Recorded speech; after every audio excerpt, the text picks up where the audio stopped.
اب میں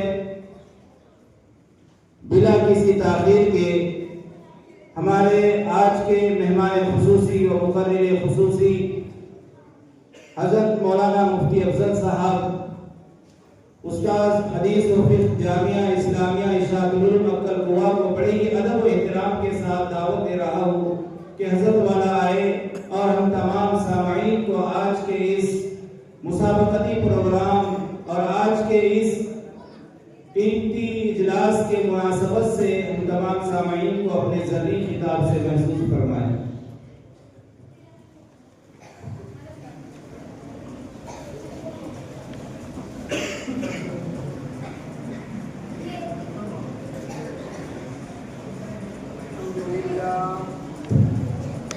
الحمد لله نحمده ونستعينه ونستغفره ونؤمن به ونتوكل عليه ونعوذ بالله من شرور أنفسنا ومن سيئات أعمالنا من يهده الله فلا مضل له ومن يضلله فلا هادي له ونشهد أن لا إله إلا الله وحده لا شريك له ونشهد أن سيدنا وسندنا ومولانا محمدا عبده ورسوله صلى الله تعالى عليه وعلى آله وأصحابه أجمعين، أما بعد فأعوذ بالله من الشيطان الرجيم، بسم الله الرحمن الرحيم، لا تحرك به لسانك لتعجل به إن علينا جمعه وقرآنه فإذا قرأناه فاتبع قرآنه ثم إن علينا بيانه صدق الله العظيم وصدق رسوله النبي الكريم ونحن على ذلك لمن الشاهدين والشاكرين والحمد لله رب العالمين۔ محترم علماء کرام، معلمین اور متعلمین قرآن، ہم اللہ رب العزت کا شکر ادا کرتے ہیں کہ اللہ رب العزت نے ہمیں معلم اور متعلم بنایا ہے۔ اللہم لک الحمد و لک الشکر، اللہم انا نشکرک شکرا جزیلا، کیونکہ میرے نبی اور آپ کے نبی اور ساری کائنات کے لیے رحمت حقیقی حضرت محمد رسول اللہ صلی اللہ علیہ وسلم کا ارشاد ہے انما بعثت معلما، اور آپ کی تعلیم ہے کن عالما او متعلما، عالم بنو یا سیکھنے والے بنو۔ اس پر ہم اللہ کا شکر ادا کرتے ہیں کہ اس خالق و مالک نے مجھے اور آپ کو معلم اور متعلم بنایا۔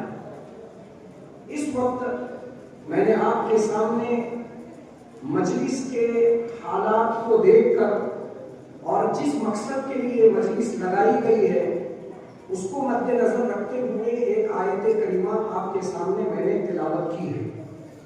اس آیت کریمہ کی روشنی میں معلمین اور متعلمین کے لیے اللہ رب العزت نے دو سبق بیان کیے۔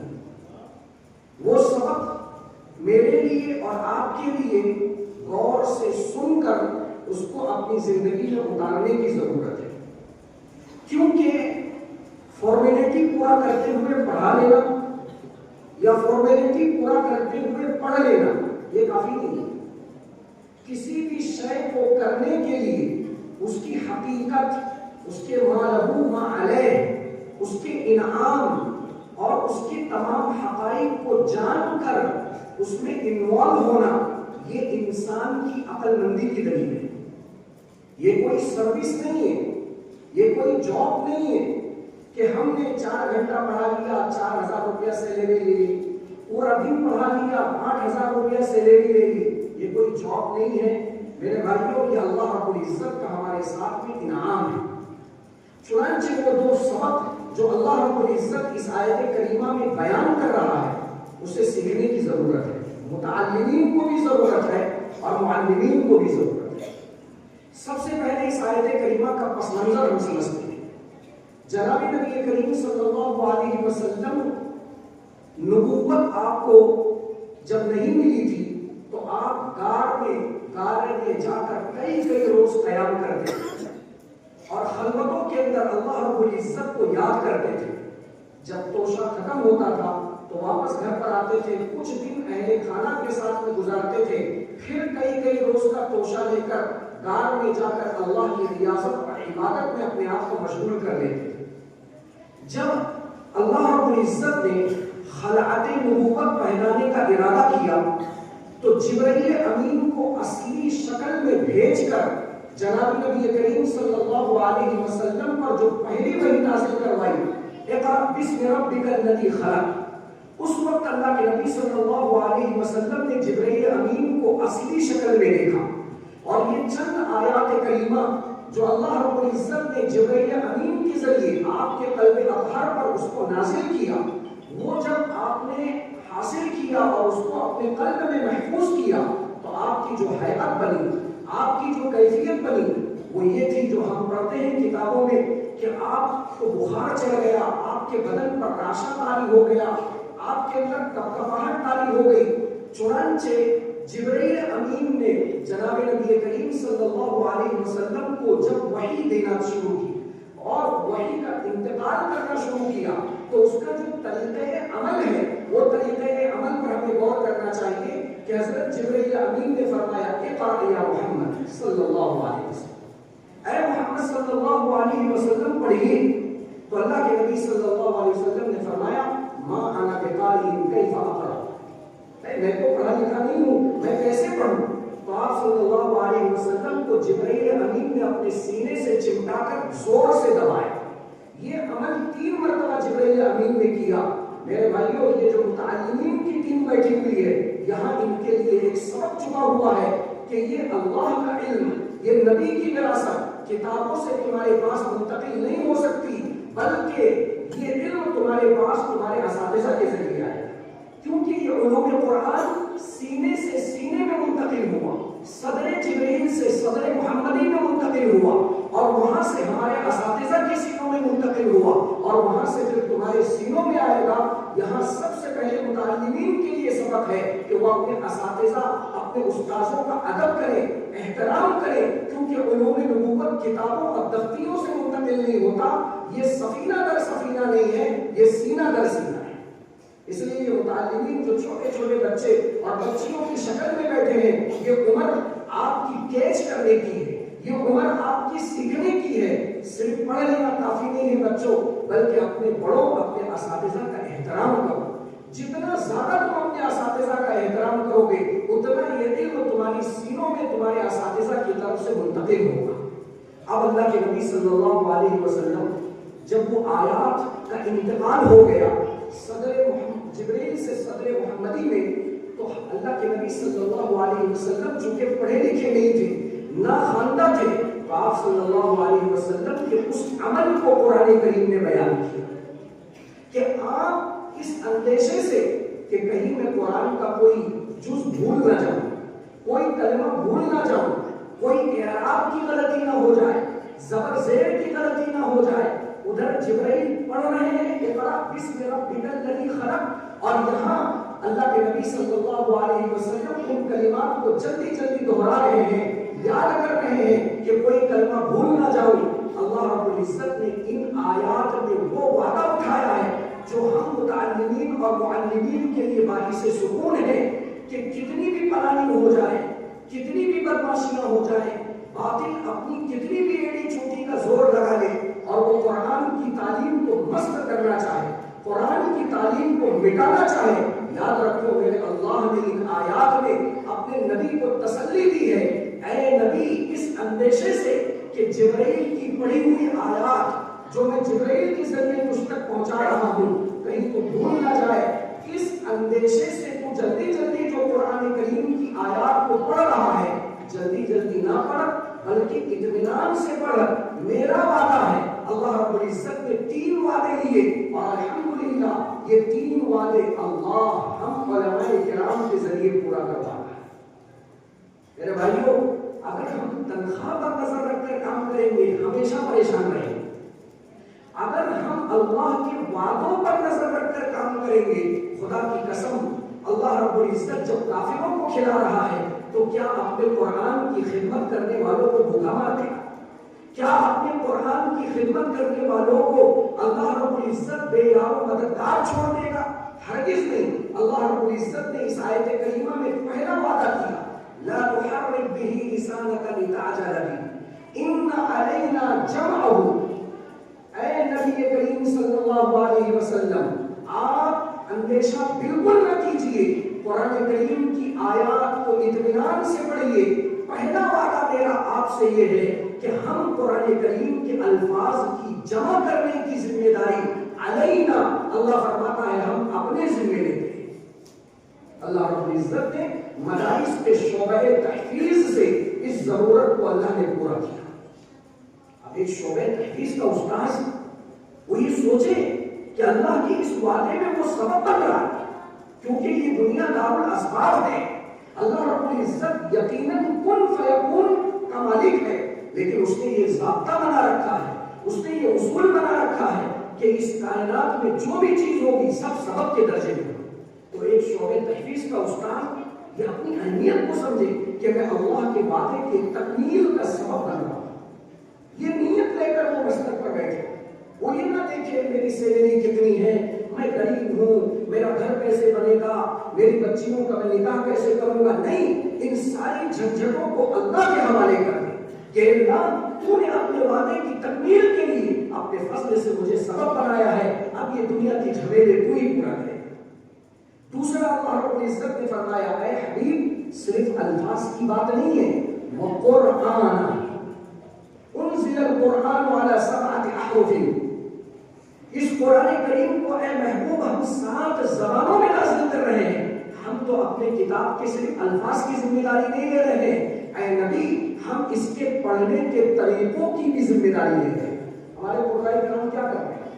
الحمدللہ وہ قرآن میں جو وعدہ اللہ نے بیان کیا اس وعدے کی تکمیل کے لیے مدارس اور مکاتب کے قرآ کو اللہ نے سبب بنایا۔ کیا شان ہے تمہاری، خدا کی قسم تمہاری جیسی شان اس کائنات عالم میں کسی کو حاصل نہیں۔ اسی لیے اللہ کے نبی نے فرمایا، خیرکم من تعلم القرآن وعلمہ، تم میں سب سے بہترین طبقہ وہ ہے جو اللہ کی کتاب کو سیکھے اور سکھائے۔ پھر اللہ نے فرمایا، بہت سارے لوگوں کو کوشچن ہو رہا ہوگا کہ ایک دم تیری کتاب تو عربی میں ہے، میں تو آسامی ہوں، میں کیسے سمجھوں گا؟ میں تو بنگالی ہوں، میں کیسے سمجھوں گا؟ میں تو مراٹھواڑے کے علاقے کا ہوں، میں کیسے سمجھوں گا؟ اللہ نے فرمایا اس کا بھی انتظام کرنا۔ اگلی آیت میں اللہ فرما رہا ہے، ثم ان علینا بیان، اے نبی یہ میری کتاب تیرے سینے میں سرزمین مکہ میں اتر رہی ہے، بلسان عربی مبین میں اتر رہی ہے، لیکن میری عزت و جلال کی قسم مراٹھواڑے کے علماء کو کھڑا کروں گا، وہ مراٹھی میں قرآن کو سمجھائیں گے، آسام کے علماء کو کھڑا کروں گا، وہ آسامی بھاشا میں سکھائیں گے، بنگال والوں کو کھڑا کروں گا، بنگالی زبان میں سکھائیں گے۔ چنانچہ نبی ایک رسالہ پڑھ رہا تھا، اس رسالے کے اندر بڑی عجیب بات لکھی کہ دنیا میں واحد کتاب صرف اللہ کی ایسی ہے جو دنیا کی ہر لینگویج کے اندر اس کا ٹرانسلیٹ ہو گیا۔ یہ عجیب بات ہے، ہم تو بہت ساری زبانوں کو جانتے بھی نہیں، لیکن یہ واحد اللہ کی ایسی کتاب ہے جو دنیا میں جتنی لینگویج بولی جاتی ہے، چاہے وہ راشٹری زبان ہو یا نہ ہو، ان تمام زبانوں میں اللہ کی اس کتاب کا ٹرانسلیٹ ہو گیا ہے۔ یہ 3 وعدے اللہ رب العزت نے میرے بھائیوں کیے ہیں۔ یہ تیسرا جو وعدہ ہے اللہ رب العزت شعبہ عالمیت کے ذریعے پورا کر رہا ہے۔ اب ہمارا مکتب کا استاذ، اب ہمارا شعبہ تحفیظ کا استاذ، اب ہمارا شعبہ عالمیت کا استاد یہ اپنا مائنڈ سیٹ کرے، یہ اپنے آپ میں یہ نظریہ پیدا کرے کہ اللہ تیرا بہت بڑا احسان ہے، تیرا بہت بڑا شکر ہے کہ تو نے مجھے معلم بنایا اور اپنے وعدے کی تکمیل کے لیے مجھے چنا۔ اے اللہ میرے دنیاوی مسائل 2 رکعت نماز روزانہ صلاۃ الحاجت پڑھو اور اللہ کے حوالے کرو۔ اے ڈیوٹی میں لگا ہوں، میرے جو بھی مسائل ہیں یہ تیرے حوالے، میں تیرا امپلائے ہوں، میں تیرا ملازم ہوں، میں تیری فیکٹری کا ایک ورکر ہوں۔ ایک دنیا کے مالک اپنے امپلائے کا خیال کرتے ہیں، اور الہ تو اپنے اس امپلائے کا خیال رکھ لے۔ اس جذبے کے ساتھ میں جب تم پڑھاؤ گے تو وقت نہیں دیکھو گے کہ مکتب کا ٹائم ختم ہو گیا ہے چلو۔ اس جذبے کے ساتھ میں جب پڑھاؤ گے تو ایک ایک طالب علم پر آپ نگاہ رکھو گے۔ یہ بچے ہمارے پاس امت کی امانت ہیں۔ ان بچوں کو سامنے بٹھا کر آپ جو ہے نا رمضان کی تیاری میں اپنا قرآن نہیں یاد کرو گے۔ ان بچوں کو سامنے بٹھا کر موبائل کے اندر اپنے آپ کو مشغول نہیں کرو گے۔ کیوں؟ اس لیے کہ ہمارا نظریہ اور ہماری جو نظر ہے وہ اللہ کے وعدے پر ہے، اور جب اللہ کی وعدے پر ہے تو انشاءاللہ اس کے ذریعے ایک جذبہ صادقہ جنم دے گا، اور آپ کی محنتوں کی برکت سے، آپ کی کوششوں کی برکت سے یہ طالبان علوم نبوت کل کے محدث ہوں گے، کل کے مفسر ہوں گے، کل کے شیخ ہوں گے، کل کے جو ہے نا مربی ہوں گے۔ یہ میرے بھائیوں یہ بچے ہمارے کل کا مستقبل ہیں۔ اب ان آیات میں ایک بڑا زبردست سبق چھپا ہے، میں اس بات کو بیان کر کے اپنی تقریر سمیٹنے کی طرف چل رہا ہوں، کیونکہ حضرت بھی بیٹھے ہیں، ان کا بھی بیان ہونا ہے۔ بہت غور سے سننا، یہاں مفسرین نے خاص طور سے ابن جریر طبری نے ایک کوشچن اٹھایا ہے، ایک سوال اٹھایا ہے۔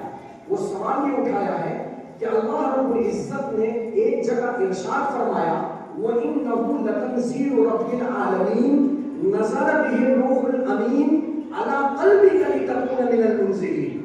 یہ کتاب اللہ کی طرف سے نازل کرتا ہے، اس کو لانے والے جبرائیل امین ہیں، جہاں اس کو اتارا گیا وہ محمد رسول اللہ صلی اللہ علیہ وسلم کا قلب اطہر ہے۔ یہ ان آیات میں جو ترتیب بیان کی ہوئی ہے، اس کو لے کر ابن جریر طبری اور دیگر مفسرین نے ایک کوشچن اٹھایا، اور وہ کوشچن یہ اٹھایا کہ اللہ رب العزت نے اس آیت میں یہ جو فرمایا فَإِذَا قَرَأْنَاهُ فَاتَّبِعْ قُرْآنَهُ، اس کا ٹرانسلیٹ ہوگا کہ جب ہم قرآن آپ کے سامنے پڑھ کر سنایا کریں تو آپ ان الفاظ قرآنی کی اتباع کریں۔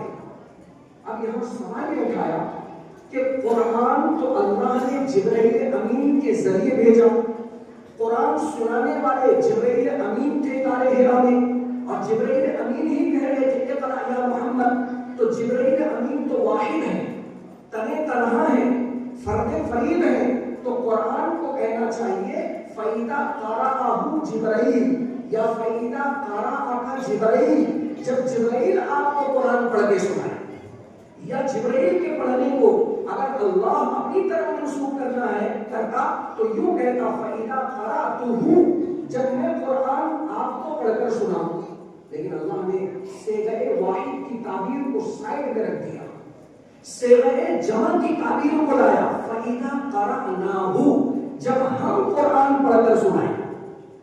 سوال پیدا ہوا، اس وقت تو قرآن سنانے والے جبرائیل ایک اکیلے تھے، اور قرآن سنا کر اللہ کے نبی کو اکیلے دے رہے تھے، تو قرآن نے صیغہ واحد فرد فرید کا صیغہ کیوں نہیں استعمال کیا، جمع کا صیغہ کیوں استعمال کیا؟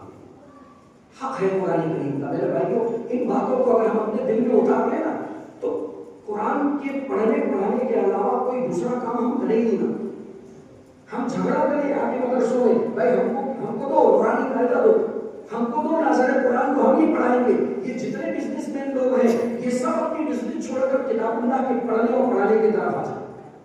بڑی عجیب بات ابن جریر نے لکھی، دراصل اللہ یہاں سبق دینا چاہتا ہے، بچے بھی اس بات کو غور سے سنیں، اللہ یہ سبق دینا چاہتا ہے کہ جب ایک مکتب کا طالب علم یا طالبہ اپنے معلم کے سامنے زانو تلمس طے کرتے ہوئے الف با تا یا وہ حروف تہجی کی تصحیح یا وہ پارے عام یا وہ ناظر قرآن یا پڑھتا ہے، تو اللہ نے یہاں یہ سبق دیا کہ بظاہر ہے بچوں تمہیں یہ لگتا ہے کہ تم اپنے استاد حافظ سلیمان کے پاس پڑھ رہے ہو، حافظ سلیم کے پاس پڑھ رہے ہو، فلاں فلاں استاد کے پاس پڑھ رہے ہو، ہرگز نہیں۔ اللہ یہاں یہ سبق دینا چاہتا ہے کہ دراصل بظاہر تمہیں ایک انسان جو تمہارے استاد جیسا نظر آ رہا ہے، وہ تمہیں قرآن پڑھا رہا ہے، وہ تمہیں حفظ کرا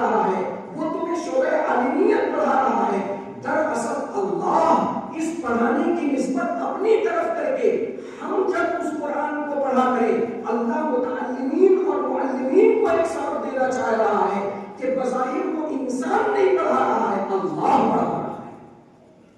تم میرے پڑھانے کو اور آپ کے پڑھانے کو، معلمین کے پڑھانے کو، اللہ فرما رہا ہے تم نہیں پڑھا رہے ہو، تمہارا فعل نہیں ہے بلکہ وہ دراصل میرا فعل ہے۔ اور ان کو کہہ رہے ہیں اللہ کہ دراصل تم انسان کے پاس نہیں پڑھ رہے ہو بلکہ کس کے پاس پڑھ رہے ہو؟ اللہ کے پاس پڑھ رہے ہو۔ تو قرآن کریم کا پڑھنے والا، اس کا استاد جس کے پاس وہ پڑھ رہا ہے وہ اللہ ہے، اور قرآن کریم کا پڑھانے والا جس کو وہ پڑھا رہا ہے دراصل یہ نہ سمجھے کہ آپ پڑھا رہے ہیں بلکہ اللہ فرما رہا ہے میں پڑھا رہا ہوں۔ تو ان جذبات کے ساتھ میں اگر ہم اللہ کی کتاب کو پڑھیں گے اور اس مشغلے میں رہیں گے تو میرے بھائیوں شوق ہوگا۔ اور یاد رکھو ڈیولپ وہی ہوتا ہے جہاں شوق ہو۔ معلمین میں شوق آئے گا تو معلمین کی طرف سے فائدہ پہنچے گا، متعلمین میں شوق آئے گا تو متعلمین کو خود اس کا فائدہ پہنچے گا۔ چنانچہ میں نے یہ آیت کریمہ مختصر انداز میں آپ کے سامنے پیش کی جو ایک سبق لیے بیٹھی ہے کہ ہم فارمیلٹی پورا نہ کریں۔ متعلمین کو بھی میں کہہ رہا ہوں فارمیلٹی پورا نہ کریں، پورے شوق کے ساتھ میں مکتب میں حاضری دے کر اپنے اساتذہ سے علوم کو حاصل کریں، کم وقت میں ناظرہ پورا کریں، کم وقت میں قرآن کی تصحیح کریں۔ اب تو الحمدللہ ہمارے علماء نے تو ایسا کام شروع کر دیا، ہم کئی جگہ پر مولانا جاوید صاحب بتا رہے تھے کہ اب مکتب میں طلبہ اور طالبہ حافظہ ہو رہی ہیں، حافظہ ہو رہی ہے، طالبہ اور بچے حافظ ہو رہے ہیں۔ بہت بڑی بات ہے، یہ علماء کرام کی محنت ہے، تو اس محنت کو محدود نہیں کرنا ہے، اور زیادہ اس کے اندر ہم کو سبقت لینا ہے، کیونکہ جب انعام اور پرائز بڑا ہوتا ہے تو محنت بڑھ جاتی ہے۔ ہمارا پرائز اللہ ہے اور اللہ سے بڑا کوئی نہیں۔ جب اتنا بڑا پرائز ہم کو حاصل کرنا ہے تو ہمیں اپنی محنت کو لمیٹڈ نہیں انلمیٹڈ کرنا ہے۔ اللہ رب العزت مجھے بھی اور آپ کو بھی اور تمام متعلمین اور معلمین قرآن کو اس آیت کریمہ میں جو ہدایات دی گئی ہیں ان ہدایات پر عمل کرنے کی توفیق عطا فرمائے۔ وآخر دعوانا الحمدللہ۔